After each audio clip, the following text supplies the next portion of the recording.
So when you take all this in, how much of it was maybe as bad as people are pointing out, and maybe how much of it is like, okay, let's back off a little bit and realize it was one game against a decent team? I think what you saw was just a really ugly game, and I think Mike Norvell talked about it today. Point blank, it was just not the way that they have played football the last few years, and they came into that game, I think, feeling pretty comfortable that they were going to go in and dominate, and they were going to have that same team that they had in 2023 show up and do the same thing in 2024 against Georgia Tech, and that just was not the case, and we saw that across all sides of the ball. And for me, just seeing the small little things that Florida State fixed 2-3 years ago show back definitely kind of scares you a little bit as an FSU fan. You know, we haven't seen Twitter like this before, where everybody's jumping in to do film reviews. Anybody that hasn't even done a film review or even knows about blocking or tackling or anything, everybody and their mother, my mom's posting about Robert Scott missing blocks off to the side. When it gets to that point, yeah, that was an ugly game from both sides of the ball, and it was an embarrassing loss. And Mike Norvell, you know, he has to eat it. The staff has to eat it. They did not prepare their team for this, and it's a good wake up call. Luckily, you got a 12-team playoff. You go and you still have a chance to go and do what you need to do in the ACC, make it up to Charlotte, win it there. You can get to the ACC championship and make it to the college football playoffs. So you got it done in week 0. You hopefully learn you got punched in the mouth, but I think there is a lot of concerns in some areas that we're going to have to see a fix the next few weeks. But there are some things that can be instantly fixed, and that's just manning up, getting back to where you were last year and getting back into those mentals, because they thought they were kind of hot blank coming into it.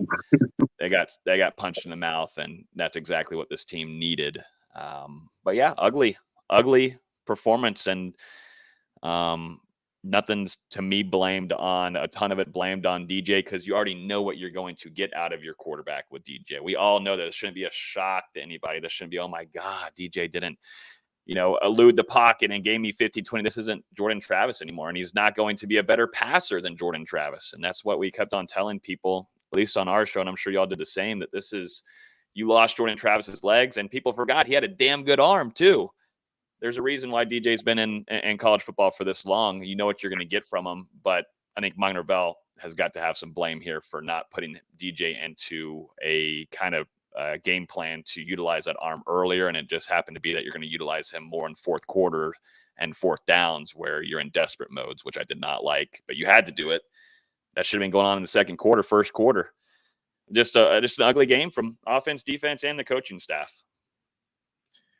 So, George, you, just like Logan, I'm sure the emotions were raw. I know that they were, because you had us, you had to deal with the post game, of course. So I appreciate you being here and standing up like a stand-up guy for the post game right after the game here at the Voice of College Football. But the emotions are raw. But now that you had a couple days to step back from it and analyze it with a clear mind, where do you stand on all of this? Yeah, I got a little bit of a mini rant on this and kind of a question for Logan, kind of how he sees it. He mentioned like a lot of the things from like 2 or 3 years ago kind of popped up that we thought we were past. Things they figured out midway through 2021, and you saw really take shape in 22 and 23. I think the knee-jerk reaction, seeing that ball game and how tough it looked on Florida State's end, people are like going back to 2018 and 2019 and trying to make these comparisons. Like the whole program's going to fall apart. There's no way they're going to come back. It's set in stone. And I would challenge them, as Logan stated, there's a lot of people out there judging film and things that have never done it before. I'm not as strong-willed on that. I don't act like I know it all, but I'm trying to learn my X's and O's as much as possible. But you go back in those days, and you had Tamori and Terry out wide, Cam Akers in the backfield, and you'd be in max protect, and they'd send 3 guys and wreck your whole protection and sack the quarterback. Like, it's a different thing. Georgia Tech gets a pat on the back. Like, they had 8 guys in the box. They were firing on those run plays. And like you alluded to, Norvell never adjusted. We saw it on the first drive on the offense and the last drive on offense. But, yeah, and we can get into why number 9 got so many snaps. I thought the depth chart changed this week, but apparently it's exactly the same. The top 3 guys just didn't get the top 3 snaps. Yeah, and there was definitely, we were hearing things in fall camp, and I wish I was at more of these practices. Being away definitely, definitely stinks. And we heard strong things about some of these linebackers, and not even just the linebackers, of course, a handful of other guys as well. But yeah, I mean, one thing that stood out to me too, you lost Greedy Vance. He's over there at USC. He's going to ball. He's going to get more playing time. But it's pretty apparent Earl Little Jr. isn't what maybe they were expecting to see this fall camp and make that kind of stride there. Kevin Knowles is up there making that start, and now he's on the depth chart listed as the solidified starter. There's no or there for him. So there's been some small adjustments in that depth chart that it was released just earlier, a couple of hours ago. And there's going to have to be some conversations had with Randy Shannon and his group of, hey, you know what you're getting with Lundy, but he's a veteran. He should know where he's at in some of these spots. Then you look at a guy like Nicholson, who seems to be bringing the heat and exactly what you want to see from a linebacker, and something that, Adam Fuller, I'm sure, really would like to utilize, because they used a lot of those kind of blitz packages too, as well, with Kalen DeLoach. You lost those veterans on the defense. You lost a lot of leadership too. I think that's something that Florida State's lacking going into this season. I talked about it numerous times this offseason. I think you lost guys that would hold each other accountable. You had Jarian Jones, Renardo Green. You had, of course, Jared Verse, Fabo, guys that, if you're acting the fool, or we're getting drived on. We're getting drived on by Georgia Tech. There's going to have to be a chat on the sideline. And I think everybody's a little bit more selfish going into the season. And there's a lot of NIL stuff that go into it. And it kind of reminds me of 2014 when Florida State had that big run, of course, winning the national championship in 2013. Everybody's already looking into the league. We're looking at what kind of money we're going to be making. We got selfish. You got to hope that resets, and that has to reset as they had their first practice last night, that, hey, boys, this is a team effort. We're not being this can't be a selfish type of team. But you lost leadership, and the leadership from last year, definitely in the trenches with, I don't want to name names, but it's a significant difference there. And I think it's hurting Florida State, and it showed in week 0. Appreciate you all being here at the Voice of College Football. It's another Florida State night here on a Wednesday, 6 p.m. Eastern Time. And, of course, the Noles tee it up at home against Boston College. First game for the Eagles, but, of course, Florida State licking their wounds after an ACC loss. And the last team to win the ACC after losing its first conference game was Florida State in 1998. They went to the BCS championship game against Tennessee. I'll credit myself for doing that research a few days ago after the Georgia Tech game. It was also easy on that first drive. So they worked on that script, apparently, and worked it down to a T, because it all looked good. And then the swinging gate that Joe Tessitore must have yelled about 18 times at us, that they worked the swinging gate well on the extra point, and boom, it was 8-0, and looked like they were off to the races. Then Georgia Tech adjusted, and we didn't. Go ahead, Logan. I was trying to cut you off. No, you're right. I mean, they had the rhythm going. Everything was fine. I think, to me, what I don't like, and I've never liked it, is shuffling the offensive linemen. I'm over it. I don't understand it. I was worrisome whenever Alex Atkins told us that after one of the scrimmages this fall. I question that because you had a lot of already veterans guys on there. You had starters from last year. They return. And I understand if you need to make adjustments after a game on week 1, but when you're shuffling around like it's, I don't know what kind of board game to bring up, because I don't play a lot of board games, but you're shuffling around left and right. I don't know how you build any kind of chemistry on an offense there. And definitely with DJ and what he's doing in his protects and making sure that he's getting things down with his protections, and definitely switch on things if he sees anything in the run game that they can find a hole in, literally.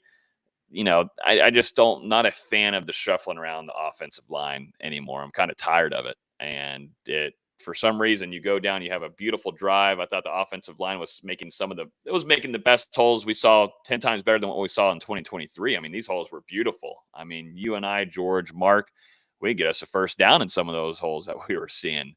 And then something happened, something hindered, and we're making some shuffles and stuff. And you got Robert Scott over there at right tackle, and he gets blown to smithereens, and DJ gets sacked, which we've seen numerous times before with Robert Scott. You know, it's now of let's stick with 5. I'd rather roll in a couple weeks and see, okay, I've got 3 games on my belt. This number's not doing good. This guy over here is not doing well. Let's make a change here. But the whole shuffling from quarter to quarter, just I have not understood that, and I don't. It's only worked before because you've had to deal with it with health issues. But you went in this game fully healthy, and you're still moving guys around. That's just something I don't understand whatsoever. I couldn't agree with you more on that. Like, you've got 10 guys, ratchet up the physicality at practice. If a couple of them get hurt, like, find the 5 best guys. Like, if you get to where you're that dominant late in the year and you can start rotating guys in and do things of that nature, fine. But yeah, every year somebody gets hurt. Run with 5. 2 guys are probably going to get hurt before the year's over, and you get to 7, whatever the case may be. Maybe you switch somebody out. I think so on the running back rotation as well. I think 9, 24, and 13 probably should have got all the carries in the first half. I like getting everybody involved, but like, you know, it seemed like, you know, what we mentioned before, just a lot of confidence thinking you're going to go in there and dominate. I think that's wrapped up in a lot of the game plan. You know, part of what changed is Florida State never showed anything going down the field. I think it was the 16th pass or something that DJU threw when they finally threw it down the field. He had like a negative receiver rate. Like, so I don't know if Mike Norvell didn't trust him. That's something we've talked a lot about, but I have the feeling what he showed there at the end and at the beginning, maybe they will kind of trust him more. And I'm sure he missed a couple balls over the middle of reads where he did have opportunities. We all saw him miss that late over route. You know, he could have thrown another couple feet on that, and that's probably a touchdown by Ja'Kai and things of that nature. But like you said, we knew what he was. And one thing, if I'm not mistaken, like we were able to get short yardage. Like it wasn't like you could get the 3 yards in a cloud of dust and things of that nature, but they just kept getting themselves in such trouble running on 1st and 2nd down where it's just obvious you're going to run. Like you've got all these seniors, you'd like to be able to stop them up, but you're not blocking them. Like it was like just beating your head against the rock. I told myself I was going to go positive here. We can get into, you know, what can be fixed and what can be done, because there is a lot of good stuff I saw in there as well. Well, I guess the one thing that's not. Go ahead, Logan. I was just going to say too, just going to George's point too about the part about, you know, the taking those shots too with DJ. You know, that's why one of the factors you bring him in is to match that with the speed, because we kept on hearing speed. 22. Why are we running intermediate and short quick outs? And why are we running comebacks with Jaylen Brown, who's one of your top speedsters on the team? That makes 0 sense to me whatsoever. Why aren't we taking shots? And I understand DJ didn't hit some good deeper shots. I know Ja'Kai Douglas, that was an underthrow. Even the Malik Benson where he caught it, but it was off to the left side of the field, and it was a big comeback. You still, if you get that ball up, you allow Malik Benson probably just a one-on-one to shake off the defender, and he probably takes that to the crib. So, there's things that he's got to definitely improve on. But let him do that quick and early in the game so he can find a rhythm, you know, and that didn't happen until you were desperate with DJ. And to give us a fair assessment of DJ, I want to see Mike Norvell allow this man to take passes in the first quarter on Monday night. Let him pass in second quarter. Let him take these shots. Let him learn where his, you know, it's easy to do it in practice and going against AZ, and, you know, not saying it's easy, but it's easy to go against those guys. Go against another team and face them, and let's see DJ and let him learn these mistakes early. I'd rather have this early than later, and sadly, you waited too long with DJ, and I'm sure Mike Norvell isn't happy with what he put together and the way that I think DJ was sort of limited in some sorts, and it's a different quarterback, and I thought Mike and the staff was a little bit more adjusted, ready going into week 0, but it was plain and simple that they weren't. But now it's time to respond. That's something Mike Norvell always has done a really good job on, and the staff has done a really good job on. The players have done a good job on, is response as we head into the positive transition here. The response is something that this team in program has done a really good job on. And can we see that Monday night? Absolutely, we can see that Monday night. The talent's there. The coaching staff's there. You've got a quarterback that has the experience to do what you want and need to do with him. but I think they kind of needed that little slap in the face and say, hey, Jordan Travis isn't here. Hey, Jared Verse isn't here. Hey, by the way, Braden Fisk, Trey Benson, these guys aren't here anymore. It's time for us to step it up a notch. So here we are. The hubris there for that, for sure. Yeah, and Kalen DeLoach and Tatum Bethune. Just like keep on. Ronaldo Green, Jarian Jones. You brought a bunch of guys in, but you still had your whole team. You had Jordan Travis. Like, you got a Fisk for the line. You got a guy here. We really underestimated, and I'm myself first, like, just the leadership. There was a major vacuum there. How much was Alex Atkins missed? Because he's not coming back for a few weeks. I don't know if it was a major miss because of Fertitta that's in there. That is the practically best friend, co-assistant practically with the offensive line unit. I'm sure, of course, yes, there's a big advantage of having Alex Atkins there on the field, also just communicating with Mike Norvell. There's definitely a lot more than I think there is, for sure, 110%. But just going off of how close-knit that relationship is with Atkins and Fertitta, I think what we saw offensive line-wise, it was working. And then something happened and some shuffling happened. And, that could have played a factor too. Maybe Atkins wouldn't have done all that shuffling if he was there on the sidelines, but you got 2 more games and that's where you can fix it. But at the end of the day, this is Mike Norvell's offense. He knows it in and out. This is what he plans it. He writes it. He game plans it Saturday to Saturday, and it goes onto his shoulders. But I wouldn't take Atkins not being on the sideline too much and what the failures were on Saturday with the O-line or the offense overall. Yeah, that's the main thing I would think. Just like when you did get hit in the face, maybe he could rally the troops. Or the one kind of place I think maybe you could miss Atkins if you're Norvell on the team is like maybe Gabe Fertitta can't walk up to Norvell and be like, hey, maybe we need to switch the game plan up. Maybe Alex Atkins can, and I don't know if that's just total sports talk radio stuff. Losses happen. Yeah, losses happen, James. So give us the balanced look at the good and the bad, and not the end of the world, maybe. I mean, well, I went back and I watched it, did a good breakdown. Really what it comes down to is a lot of selfish play. And not pristine conditions, but typically, that's no excuses. There's plays where guys just fell when the number was called, more so in defense, not being able to get yourself off the field. And then offensively, you got a drop by Cam Davis. You've got a couple misreads, not just running it, but throwing it. Like, for example, there was we call it a rail route at Mandarin.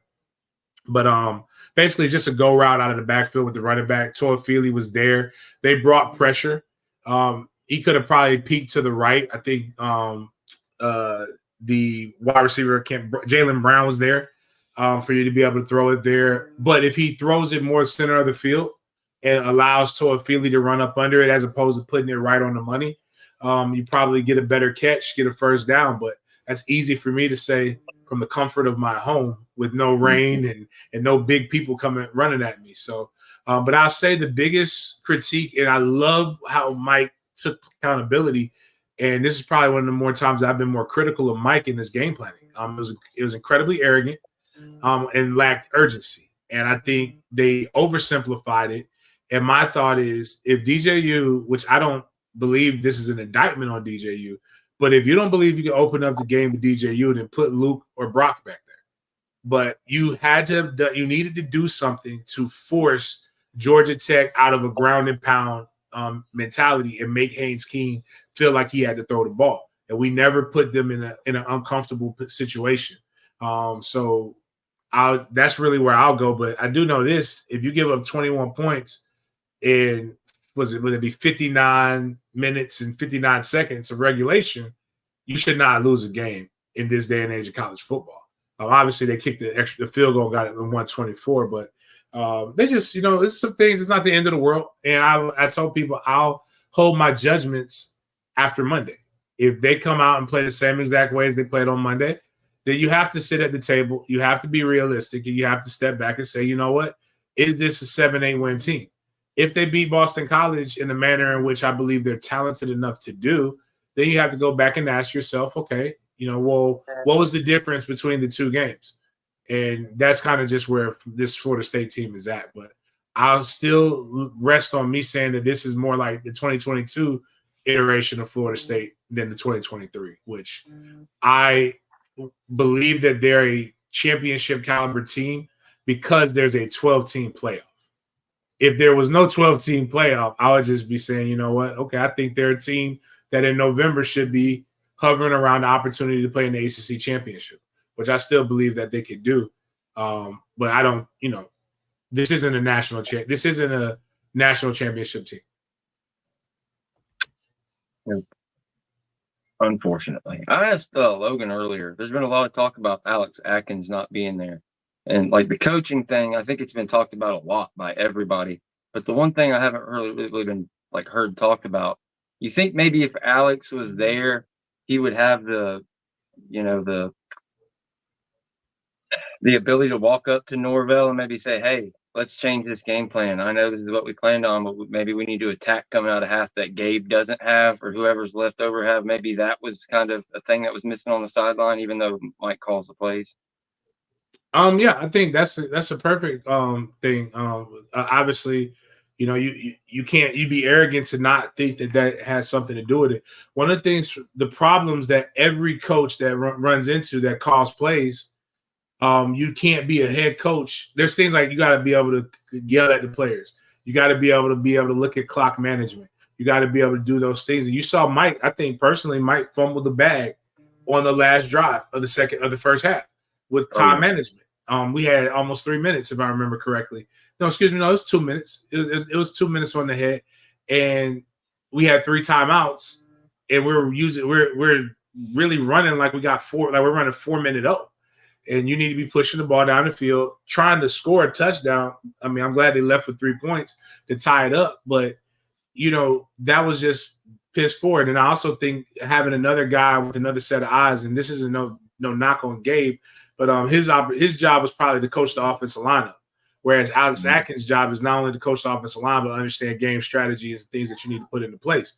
And they didn't have anybody like that. But what I would have done is the minute we stopped them, because we stopped them twice in the third quarter, and we put no points up on the board, but our offense was very conservative and uninspiring.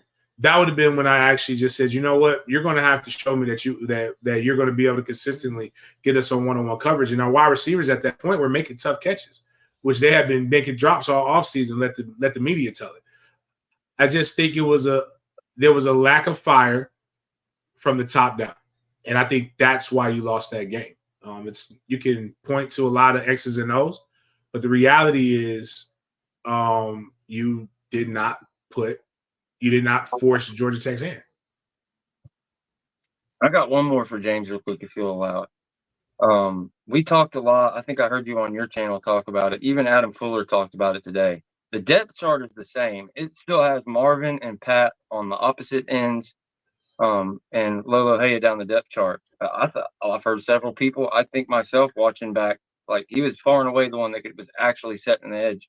What you think they pop out with him on one side and or with Marvin or Pat Payton, or is it just like they just as much as they have wrapped up in those guys, they're going to leave them in the spots? It just seems like with the combinations we've had, whether it be McClendon and Verse, or then Verse and Peyton, when Verse had more power, you've had a power guy and a rush guy. It just seems like we've got 2 rush guys, which, Marvin's a crazy athlete. It just seems like it'd be better to keep those guys fresh and then maybe bring them out together on a 3rd and long or whatever the case may be. But I was a little bit surprised they didn't have any switch up there. But again, that depth chart doesn't necessarily mean it. I don't think Marvin Jones did that bad of a job setting edge. I think the problem was when we needed a pass rush, we weren't able to get home on the last drive where, again, kudos to Haynes King for standing in the pocket, taking the hits. You had your opportunities. I think a lot more could be said about linebackers not spilling when you have a guard pulling. I saw somebody, and it's cute. I saw a FSU podcast try to break down what Georgia Tech did well and the different things of that nature. What's supposed to happen defensively especially when you have two pullers, you have a guard coming down, a spill is going to force or a wrong shoulder is going to force the guard to have to do what they call a seal as opposed to kick out. They were saying that of course you want to kick out. I want to do a lot of things. I want to be, 235 pounds like I was my sophomore year in college. But if I don't work out, it's not going to happen. And I don't stop eating cheeseburgers, it's not going to happen. Sometimes you have to adjust and find out what you can do. And that's what the seal is. Now, what's supposed to happen is the guy who's the second puller is supposed to be reading that. And you either go up inside of the block or you go around the block. And what Georgia Tech did, their guys sold out on the run. So like they weren't playing nothing else but that damn run. 44, you saw him like literally. If there was a run motion, he was attacking downhill, which is why I suggested that you attack the middle of the field. They made their game plan a lot more simple, and those guys were just running. Whereas our guys were thinking too much. And I don't understand why they were thinking too much, because Haynes King is not he's not your traditional quarterback. As much as people keep picking on DJU, like DJU didn't lose us the game, but Haynes King didn't win them the game. Haynes King didn't lose them the game. Quarterback play is not why Florida State lost that. Florida State lost that game because of a lack of physicality and a lack of being fundamentally sound. And while Patrick Payton, we can look at the tight end blocking him, and I think that's legitimate, and we can look at different things. But the reality is our defense was not playing downhill and filling, and our defense was not getting off the field on 3rd and long. And that's losing football. Again, DJU scored with 6 minutes and 40 seconds left in the football game. I had Big Leon Searcy stop by the show, former Kane great. And even he couldn't troll. Like there's no point in real football do you feel you score with 6 minutes and 40 seconds left and you don't get the ball back. That's why they don't call it 6 minute O. They call it 4 minute O for a reason. That's 4 minutes is a long time to have the football. 6 minutes and 40 seconds is an eternity. One possession in 21 minutes. In 21 minutes of football, not 21 life minutes, 21 minutes of football is an hour.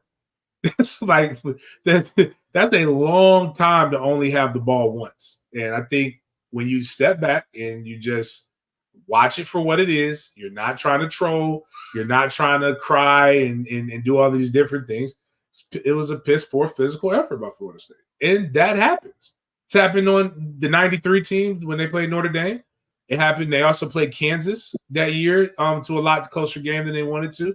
There's all kind of games that it happens, man. You just can't let it be your identity by letting it happen in multiple weeks in a row. They got a great opportunity against Boston College to come out and reestablish who it is they are. And each week they're going to get the opportunity to reestablish what they are. And I think people as the old people, my old parents would say, we were just smelling ourselves a little bit. Everybody got their NIL deals. Everybody got, was feeling like the high and the vibes and the positivity. And now you needed a little adversity. Well, you sure as hell created some adversity for yourself. So hopefully they get it together.